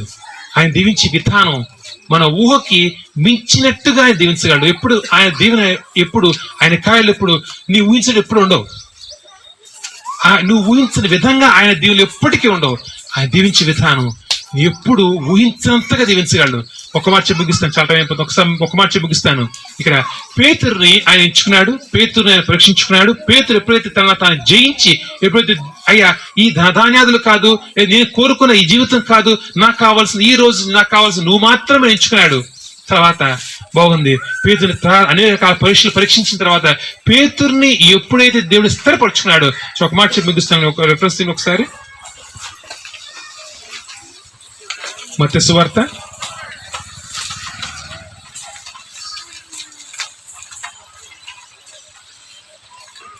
16:18. మరియు నువ్వు పేతురువు, ఈ బండ మీద నా సంగమును కట్టుదును, పాతాళంలో ఒక ద్వారమును దాని ఎదుట నిలువనేరవని నేను నీతో చెప్పుచున్నాను. ఒక్కటే మాట పేతుర్ని ఆయన దీవించిన విధానం ఒక్కటే మాట ముగిస్తాను. చూడండి. మరియు నువ్వు పేతురువు, ఈ బండ మీద నా సంగమును కట్టుదును. ఏ బండ మీద? పేతురు అనే బండ మీద నా సంఘాన్ని నేను కడతాను. అది దేవుడిస్తున్న వాగ్దానం. ఎటువంటి పేతురు? పేతురికి భయం అంట, పేతురికి కోపం అంట, పేతురికి అసలు ఆ మనుషులతో మాట్లాడటం చేత కాదంట. అటువంటి పేతురికి ఎంత కోపం అంటే కనుక యేసుక్రీస్తుని పట్టుకోవడానికి వచ్చినప్పుడు ఆ కత్తి దూసి ఆ పట్టుకోవడానికి వచ్చినటువంటి ప్రధాన యాజకుడి దాసుడి యొక్క చెవి నరికేస్తాడు. భయం అంట. పేతురు నలుగురు ముందు నుంచి మాట్లాడటానికి భయపడే పేతురు. అటువంటి పేతురుని ఆయన ఎలా మార్చుకున్నాడు? పేతురు అనే బండ మీద నేను నా సంఘాన్ని కడతాను. ఆయన దీవించాలంటే కనుక ముందు మనల్ని ఆయన నమ్మాలి. ఆయన మనం నమ్ముకున్నాం కదా, చాలా మంచివాళ్ళం. నమ్మాల్సిన ఎవరు? చూడు అని నమ్మటం మీరు నమ్మగా చాలా అనుకుంటున్నారు. ఓకే, ఇప్పుడు మీకు 10 లక్షల ఒక డబ్బులు ఇవ్వాలి, అప్పు ఇవ్వాలి, మీకు 10 లక్షలు అప్పు ఇవ్వాలి. కూడా నమ్మాల్సిన మీరు వాళ్ళు మిమ్మల్ని 10 లక్షలు మీరు ఒక దగ్గరికి వెళ్ళారు, ఒక పెద్ద దగ్గరికి వెళ్ళారు, ఆయన మీకు 10 లక్షలు ఇవ్వాలి. మీరు బాగా నమ్ముతున్నారు. నమ్మాల్సిన మీరే ఆయన. అయ్యా మీరంటే నాకు చాలా నమ్మకం, 10 లక్షలు ఇవ్వండి ఇస్తాడా? నేను నమ్మాలి నిన్ను, అంతే కదా. ఇవ్వాల్సింది ఆయన, నమ్మాల్సిన ఎవరు? ఆయనే. నువ్వు కాదు నమ్మాల్సింది. నువ్వు నమ్మితే సరిపోదు, ఆయన నిన్ను నమ్మగలగాలి. నిన్ను దీవించటం గురించి ఆయన నమ్మగలగాలి. నువ్వు నమ్ముతున్నావు, చాలా మంచిది, చాలా బాగుంది, కానీ అది సరిపోట్ల ఆయనకి. నీ నమ్మకం ఆయనకి చాలట్లా. ఎప్పుడైతే ఆయన నమ్మేంత నమ్మకం, ఆయన నిన్ను నమ్మేంత భక్తి చేసిన రోజు మాత్రమే పేతుర్ని ఆయన నమ్మగలిగాడు. పేతుర్ని అనేక రకాల పరీక్షలు చూసుకుంటే కనుక పేతురు జీవితం అనేక రకాల పరీక్షలు, అనేక రకాలుగా పేతుర్ని పరీక్షించి పరిశీలించి పరిశోధించిన తర్వాత పేతుర్ని ఆయన ఏర్పాటు చేసుకుని ఆయన దీవించడం మొదలుపెట్టిన తర్వాత పేతుర్ని యేసుక్రీస్తు చనిపోయి యేసుక్రీస్తు తిరిగి పునరుద్ధరణ ఆకాశం వెళ్ళిపోయిన తర్వాత పేతుర్ని ఆయన దీవించే విధానం ఎటువంటి అనుకుంటున్నారు? యేసుక్రీస్తు చెవిడు ప్రాణం చేసేవాడు, స్వస్థలు వచ్చాయి. పేతురు నడుస్తుంటే అంట పేతురు నీడ పట్టం గురించి రోడ్లో పడుగు పెట్టేవాడంట. ఎందుకు? నీడ పడితే చాలా స్వస్థ వచ్చేది. ఎటువంటి ఉన్నతి! యేసుక్రీస్తు ప్రాణం చేసి స్వస్థ వచ్చేది. ఇక్కడ పేతురు మాత్రం పేతురు నీడ పట్టం గురించి తపన పడేవాడంట. ఆ రోజు అనేక మంది పేతురు రోడ్డు నడుస్తుంటే కనుక అలా నీడ పడేసేవాడంట. ఎందుకు? నీడ పడితే చాలా స్వస్థ వచ్చేస్తుంది. ఎలా జరిగింది అది? ఆ తర్వాత రోజు చూస్తే కనుక ఈ రోజు ఆ క్రైస్తవ సంఘం, ప్రపంచంలో క్రైస్తవ సంఘం 12 మంది అపోస్తున్నారు కదా, పౌలు భక్తులు 13 మంది కదా. ఈ 13 మంది అనేక గొప్ప కార్యాలు చేశారు, గొప్ప సంఘాన్ని కట్టారు. కానీ ఇప్పుడు ఉన్న సంఘం పేతురు కట్టిన సంఘమే. పౌలు భక్తుల దగ్గర నుంచి అనేక మంది భక్తులు కట్టిన సంఘాలన్నీ కూలిపోయినాయి, పెద్దగా కొంచెం మిగిలినాయి. కానీ పేతురు కట్టిన సంఘం, ఈ రోజు ఉన్న క్రైస్తవ సంఘం, ప్రపంచ వ్యాప్తంగా ఉన్న క్రైస్తవ సంఘం పేతురు కట్టిన సంఘం. ఆదిలో పేతురు కట్టిన సంఘం అభివృద్ధి చెంది ఈ రోజు ఇలా మిగిలింది. అంటే దేవుడు మాట ఊరిని వదిలిపెట్ట, ఆయన ఊరిని మాట అండ. ఆయన పేతురు నువ్వు బండ, నీ మీద నేను సంఘాన్ని కడతాను వాగ్దానం చేశాడు. పేతురు కట్టిన సంఘం. పేతురు ఎవరెవరిని మార్చాడు, ఎవరెవరి దగ్గరికి వెళ్ళాడు, ప్రతి ఒక్కళ్ళు వాళ్ళ ద్వారా కొన్ని వేల లక్షల కోట్ల మంది, ఈరోజు కొన్ని కోట్ల మంది క్రైస్తవులు. అది మొత్తం పేతురు కట్టిన సంఘం. ఎలా సాధ్యం? అది సాధ్యం, ప్రతి ఒక్కటి సాధ్యం. ఎప్పుడైతే నువ్వు జయించుకొని నీ ప్రయారిటీస్, నీ ఆలోచనలు, నీ ఉద్దేశాలు లోకం కాదు, లేకపోతే కనుక నా ధనం కాదు, నా ఉద్యోగ వ్యాపారం కాదు, కానీ నేను నీతో పాటు యథార్థంగా ఉండాలి, నువ్వు నాకు మాత్రమే అనే ఆలోచన ఎవరికైతే ఉంటుందో అటువంటి వారిని లోకంలో కూడా దీవిస్తాడు. లోకం వెనకాల పడుతుంది, పేతురు వెనకాల పడలేదా? పేతురు వెనకాల పడిందంటే లోకం. ఎందుకంటే స్వస్థత గురించి పేతురు మాట్లాడితే స్వస్థత, పేతురు మాట్లాడితే వాళ్ళ జీవితంలో విడుదల, పేతురు గురించి వెనక పరిగెట్టారు. అదే పేతురు జాలరగా ఉన్నప్పుడు ఏమన్నా పడుచుకున్నాడు ఎవడన్నా? పోనీ 2 నావల బోళ్ళు చేపలు వచ్చినాయి. ఆ చేపలు అమ్ముకుంటే కానీ ఎంత వచ్చేది? రేపు ఎల్లుండి 4 అయిపోయాయి. ఏ ఉపయోగం లేదు. కానీ ఎప్పుడైతే కనుక ఆ లోకపరంగా ఏది కాదు, కానీ నువ్వు నాకు కావాలి ఎప్పుడైతే కనుక పేతురు దేవుడిని పట్టుకున్నాడు. పేతురు దేవుడిని పట్టుకునే పేతురు ఇప్పుడు పేతురు దేవుడు ఒకటయ్యి ఇప్పుడు ఆ దేవుడు కలిగి ఉన్నటువంటి ఆ పేతురు వెనకాల లోకం ఉంది. నీ వెనకాల లోకం వస్తుంది ఎప్పుడైతే కనుక నువ్వు దేవుని ఎంచుకుంటావో. నీ వెనకాల లోకం వస్తుంది ఎప్పుడైతే కనుక నిన్ను నువ్వు జయించిన రోజు. ఎవరైతే జయిస్తారో వాళ్ళకి మాత్రమే సింహాసనం మీద అవకాశం ఉంది. వాళ్ళకి మాత్రమే దేవుడితో పాటు కూర్చునే అవకాశం ఉంది. ఆ క్రైస్తవులంగా కేవలం మనం చర్చి రావటం వల్ల ఏ ఉపయోగం లేదు. కానీ నువ్వు జయించు, నువ్వు జయించు. నీ ఆశల్ని, నీ ఆశయాల్ని, నీ అలవాట్లని, నీ గుణాలని ప్రతి ఒక్కటి జయించు. దేవుని కొరకు ఉపయోగించు వాటిని. ఖచ్చితంగా ఆ దుడుకు పేతురే కదా పేతురు గురించి చెప్పుకుంటాం. ఆయనకి ఎంతో కోపం కదా. ఆ కోపాన్ని విడిచిపెట్టలా, దేవుని కొరకు ఉపయోగించాడు. దేవుని కొరకు ఉపయోగించిన కోపాన్ని దేవుని కొరకు పనిచేశాడు. ఎప్పుడైతే నీ గుణాలు దేవుని గురించి ఉపయోగిస్తావో, నీ సాక్షి జీవితాన్ని కాపాడ గురించి ఎప్పుడైతే కనుక నువ్వు నీతిగా యథార్థంగా జీవించడం కొరకు నీ యొక్క గుణాలు ఉపయోగించుకుంటావో ఖచ్చితంగా దేవుడు నిన్ను దీవించబోతున్నాడు. దేవుడు పొందుకుని వచ్చి మాకు దేవుడి మనం ప్లాన్ చేసుకుని మనం బల్లోకి వెళ్దాం. నేను 6ంటికి రమ్మంది ఒక్క ఆదివారం అనుకుంటున్నారా? అక్కడ మళ్ళీ 5:30 కల్లా హైదరాబాద్ చేరాలి నేను. సరే,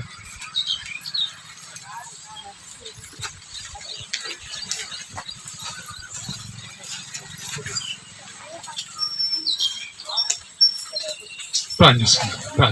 సకలమతో పల్లె తండ్రి, ఈరోజు దేవా బలో తండ్రి మీ యొక్క రక్తం విక్సులు పలుపక్షులు కాపాడిన పరిశుద్ధాత్మ దేవా అనేక మంది రాలేకపోయారు తండ్రి. అనేక మంది తండ్రి భయపడుతున్నారు తండ్రి. భయం కొరలోంచి తండ్రి మమ్మల్ని కాపాడు దేవా.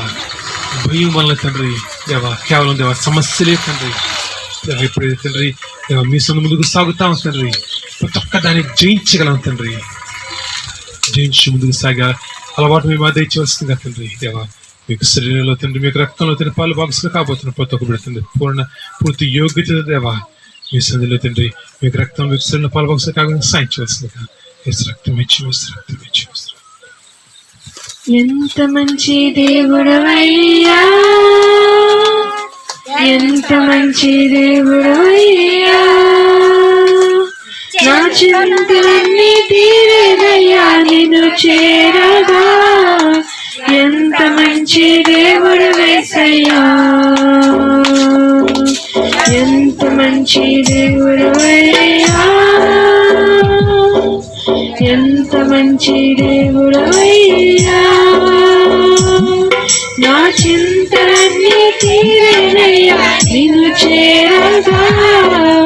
ఎంత మంచి దేవుడు యేసయ్యా, నా చింతలన్నీ తీరేనయ్యా నిన్ను చేరగా.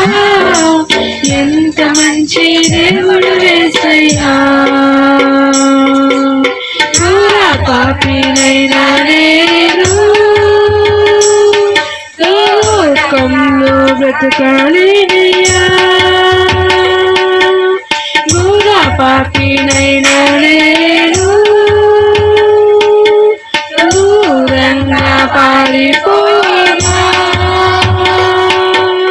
నీ ప్రేమతో నన్ను క్షమించి నన్ను హత్తుకున్నావయ్యా. నీ ప్రేమతో నన్ను క్షమించి నన్ను హత్తుకున్నావయ్యా. ఎంత మంచి దేవుడవయ్యా, ఎంత మంచి దేవుడవయ్యా, నా చింతలన్నీ తీరేనయ్యా నిన్ను చేరగా. ఎంత మంచి దేవుడు యేసయ్యా, నా చింతలన్నీ తీరేనయ్యా నిన్ను చేరగా. ఎంత మంచి దేవుడు యేసయ్యా, నాకున్న వారందరూ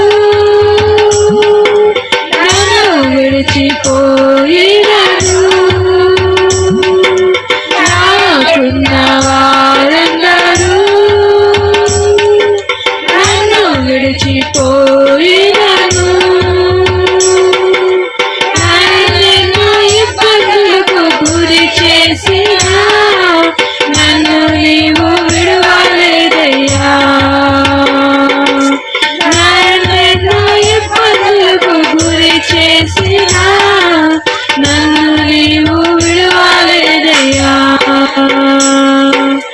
ఎంత మంచి దేవుడవయ్యా, ఎంత మంచి దేవుడవయ్యా.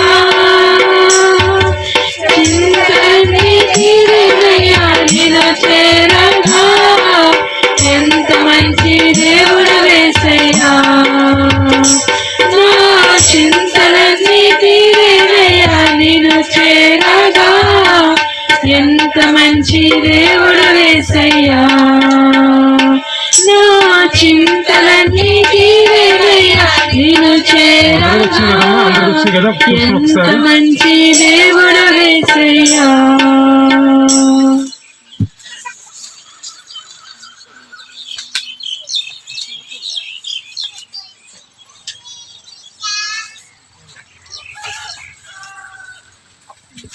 ప్రార్థన తీసుకుందామా.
అందరికి వచ్చినాయి కదమ్మా.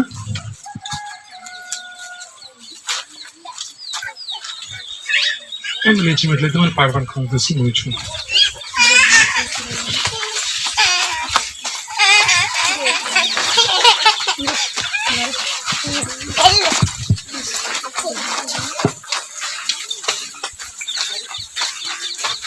రాజుల రాజా రానయున్నవాడా, రాజుల రాజా రానయున్నవాడా, నీకే ఆరాధన నా యేసయ్యా, నీకే ఆరాధన, నీకే ఆరాధన నా యేసయ్యా, నీకే ఆరాధన.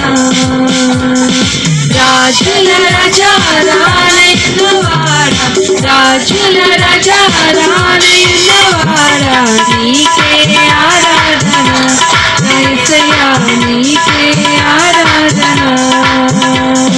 కష్టాలలో జయమిచ్చును, శోధనలో జయమిచ్చును, సాతానును ఓడించును, విజయము చేకూర్చును. కష్టాలలో జయమిచ్చును, శోధనలో జయమిచ్చును, సాతానును ఓడించును, విజయము చేకూర్చును. నా మార్గము యేసయ్యా, నా జీవము యేసయ్యా, నా సత్యము యేసయ్యా, స్తుతులు నీకేనయ్యా. నా మార్గము యేసయ్యా, నా జీవము యేసయ్యా, నా సత్యము యేసయ్యా, స్తుతులు నీకేనయ్యా. రాజుల రాజా రానయున్నవాడా, రాజుల రాజా రానయున్నవాడా, నీకే ఆరాధన మా యేసయ్యా, నీకే ఆరాధన, నీకే ఆరాధన మా యేసయ్యా, నీకే ఆరాధన. రాజుల రాజా రానయున్నవాడా, రాజుల రాజా రానయున్నవాడా, నీకే ఆరాధన నా యేసయ్యా, నీకే ఆరాధన, నీకే ఆరాధన నా యేసయ్యా, నీకే ఆరాధన. నీకే ఆరాధన యేసయ్యా నీకే ఆరాధన తీసుకున్నాము.